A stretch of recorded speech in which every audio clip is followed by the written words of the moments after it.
ইনকিলাব মঞ্চের সংগঠক শরীফ ওসমান হাদির ওপর গুলি বর্ষণের ঘটনায় দেশজুড়ে যে উদ্বেগ তৈরি হয়েছে তার মধ্যে সামনে এলো আরো চাঞ্চল্যকর তথ্য।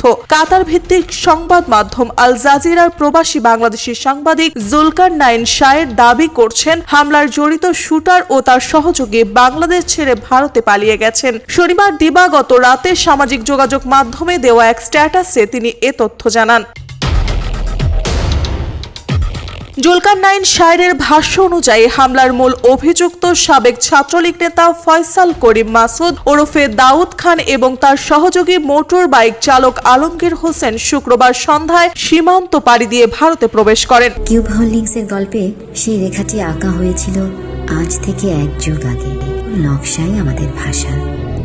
Cube holdings limited. বর্তমানে তারা ভারতের আসাম রাজ্যের গুয়াহাটি শহরে অবস্থান করছেন বলেও তিনি উল্লেখ করেন। এই পালানোর পেছনে রাজনৈতিক যোগসাযোগের অভিযোগও তুলেছেন শায়ের। তার দাবি, ভারতে অবস্থানকালে অভিযুক্তদের সহায়তা করছেন আওয়ামী লীগ নেতা জাহাঙ্গীর কবির নানকের ব্যক্তিগত সহকারী মোহাম্মদ মাসুদুর রহমান বিপ্লব। তার তত্ত্বাবধানেই তারা সেখানে নিরাপদ আশ্রয়ে রয়েছেন বলে অভিযোগ করা হয়েছে।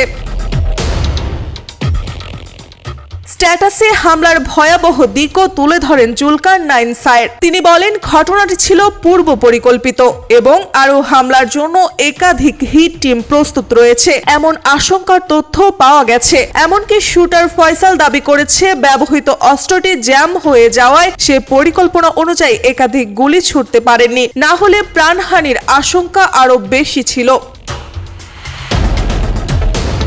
এই ঘটনার সূত্র ধরে শায়ের আরো বলেন, নিষিদ্ধ ঘোষিত সংগঠনে যেসব অস্ত্রধারী ক্যাডার বিভিন্ন মামলায় জামিনে মুক্ত হয়েছেন তাদের অবস্থান ও তৎপরতা এখনই নজরদারিতে আনা জরুরি। তা না হলে নির্বাচন ও রাজনীতির মাঠে সহিংসতার ঝুঁকি আরো বাড়তে পারে। ওসমান হাদির ওপর হামলার পর থেকেই দেশের রাজনৈতিক অঙ্গনে প্রশ্ন উঠছে, এই সহিংসতা কি বিচ্ছিন্ন ঘটনা নাকি বড় কোনো পরিকল্পনার অংশ? মার্জিয়া মৌ, রূপালী বাংলাদেশ।